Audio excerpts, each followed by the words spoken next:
এই চরণের দাম ভক্ত ছাড়া আমি থাকতে পারি না।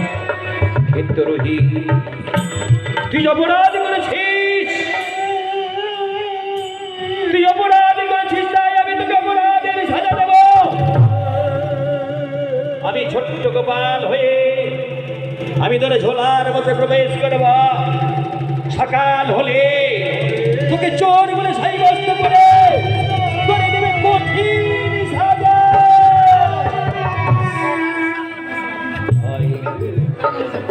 দেখবো তুই কেমন করে আমার ভজনা করি, আমি তোকে পরীক্ষা করে নেব। তাই আমি ছোট্ট গোপাল হয়ে আমি তোর ঝোলার মধ্যে প্রবেশ করছি। এবার ঝোলার মধ্যে প্রবেশ করছি।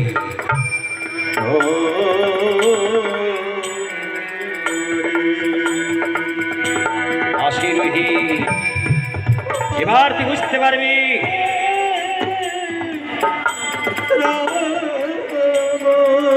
প্রভাত এলো। সকালে কোকিলের ডাক, পাখি ডাক শ্রবণ করি। ঘুম ভাঙছে,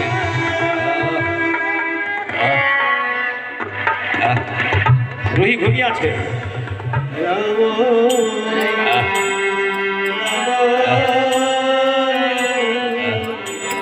সকাল হয়েছে বাবা রে বাবা, বেলাও তো অনেক হয়েছে রে বাবা। হ্যাঁ, সকালবেলার কীর্তন শুনতে বাবা যায়। ওই যে দেখো বৈষ্ণবগণ হরিবল হরিবল গাইছে, হরির নাম হরিবল। যাকে বাবা, আমি ওই দরজাটা ভালোভাবে দেখিনি না কেন, এবার গোবিন্দ মন্দিরের দরজা দেখতে যাচ্ছি।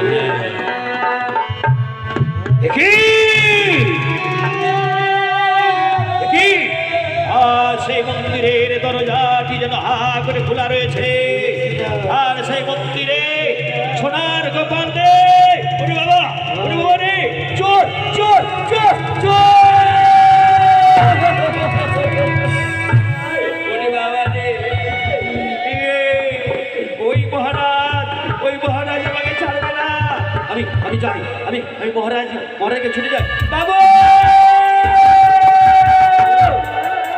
বাবু,